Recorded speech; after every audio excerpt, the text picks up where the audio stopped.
বর্তমানে কিস্তিতে গাড়ি নেওয়া অথবা কিস্তিতে মোবাইল ফোন, কিস্তিতে ফ্রিজ, যে কোনো দামি জিনিস আপনারা যে কেউ কিন্তু নিতে পারবেন। আমি আগে একটি ভিডিও তৈরি করছিলাম, ওইখানে অনেকেই কমেন্ট করছে, ভাই আমার তো ব্যাংক অ্যাকাউন্টে স্যালারি আসে না, আমি যদি কিস্তিতে গাড়ি নেই এতে কি কোনো অসুবিধা হবে কিনা। সেটি যদি বলি, বর্তমানে বেশিরভাগই কিস্তি কোম্পানি আপনার স্যালারি কত টাকা আসে না আসে দেখে না, আপনার মাসে এই টাকাটা দিয়ে দিলেই হয়। তবে আপনার নামে ব্যাংক অ্যাকাউন্ট থাকতে হবে। ব্যাংক অ্যাকাউন্ট না থাকলে কিন্তু আপনাকে কেউই কিস্তিতে দিবে না, আপনাকে ব্যাংক কার্ডের মাধ্যমেই কিস্তি পেমেন্ট করতে হবে। ক্যাশ কিস্তি পেমেন্ট নেয় না সৌদি আরবের ভিতরে। আমরা যারা মোবাইল ফোন কিনি, তাবিতে, তামারাতে, এ ধরনের অ্যাপ্লিকেশানে আপনারা কিন্তু ক্যাশ পেমেন্ট করতে পারবেন না। আপনাকে অবশ্যই আপনার ব্যাংক কার্ড থাকতে হবে। ব্যাংক কার্ড থাকলে আপনি যে কোনো দামি জিনিস 5,000 রিয়াল, 6,000 রিয়াল, 10,000 রিয়াল, 20,000 রিয়াল আপনি কিন্তু কিস্তিতে নিয়ে নিতে পারবেন অনায়াসে। আপনার স্যালারি কত টাকা সেটি কিন্তু দেখবে না। আপনারা অনেকেই আমাকে কমেন্ট করছেন, ভাই আমার স্যালারি তো 1500, 1000, আমি কি কিস্তিতে গাড়ি নিতে পারবো কিনা? নিতে পারবেন, কোনো অসুবিধা হবে না। তবে আপনাকে সঠিক সময় কিস্তি কিন্তু পে করে দিতে হবে। কিস্তি পে করার ভিতরে লেট করা যাবে না। তারা যখন আপনাকে কিস্তি দিবে দেখবেন লম্বা করে সকল তথ্য কিন্তু দিয়ে রাখবে। আপনি যদি এই রুলসগুলো ফলো না করেন, তারা কি করবে বিস্তারিত কিন্তু সেখানে দিয়ে দিবে। তো যার জন্যই বলবো যে আপনারা যে কোনো জিনিস কিস্তিতে নেন, যাতে সঠিক সময়ে পেমেন্ট করে দেন, কোনো ঝামেলা যাতে না পড়েন। কারণ ঝামেলা পড়লে বোঝা যায়, পড়া আগ পর্যন্ত সব কিছু নর্মালি থাকে। তো আমরা অনেকেই কিস্তিতে মোবাইল ফোন অর্ডার করি বা ল্যাপটপ অর্ডার করি, দামি দামি জিনিস অর্ডার করি। আমরা কি একসাথে কয়েকটি কিস্তি নিতে পারবো কিনা? ধরেন আমি একটি মোবাইল ফোন কিনলাম, আরও 4-5টা শপিং করলাম, এতে কোনো অসুবিধা হবে কিনা?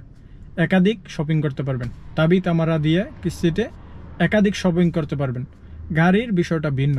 গাড়ির বিষয়টা বেশিরভাগ কোম্পানি, আমি যে সব কোম্পানি কথা বলতেছি তা না, বেশিরভাগ কোম্পানি আপনার স্যালারি দেখবে না, আপনাকে কিস্তিতে দিয়ে দিবে। তবে 2-1টা কোম্পানি এরকম আছে যারা স্যালারি দেখে। তো এমনিতে আপনি অনলাইন শপিংয়ের ভিতরে 10টা, 5টা, 20টা শপিং করতে পারবেন। 20টা করা যাবে কিনা তা বলতে পারি না, আমি 5-6টা আমি নিজে করছি।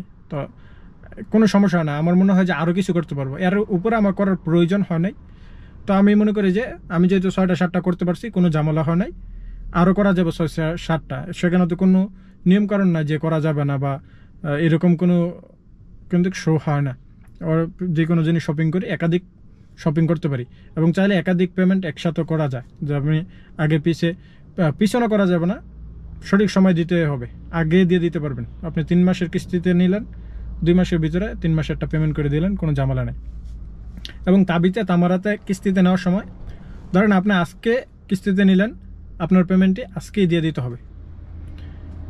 একটি কিস্তি আজকে দিয়ে দিতে হবে। ধরেন আপনার তাবিতে 4 মাসের কিস্তিতে পাওয়া যায়। একটি কিস্তি, আপনি একটি মোবাইল ফোন নিলেন, মোবাইল ফোনটির মূল্য হচ্ছে 4,000 রিয়াল, আজকে আপনাকে 1,000 রিয়াল দিয়ে এটি নিতে হবে। আর বাকি থাকলো 3,000 রিয়াল, 3,000 রিয়াল 3 মাসে দিবেন। পেমেন্টটি হচ্ছে তাবিতে আমার সিস্টেম আর কি।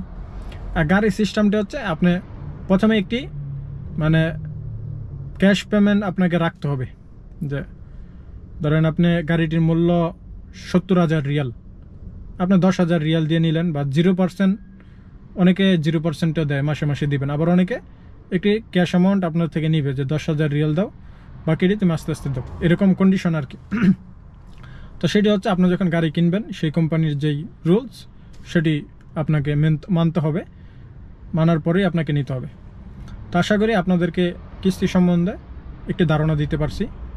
আজকের ভিডিওটি এই পর্যন্তই। সবাই ভালো থাকবেন, সুস্থ থাকবেন।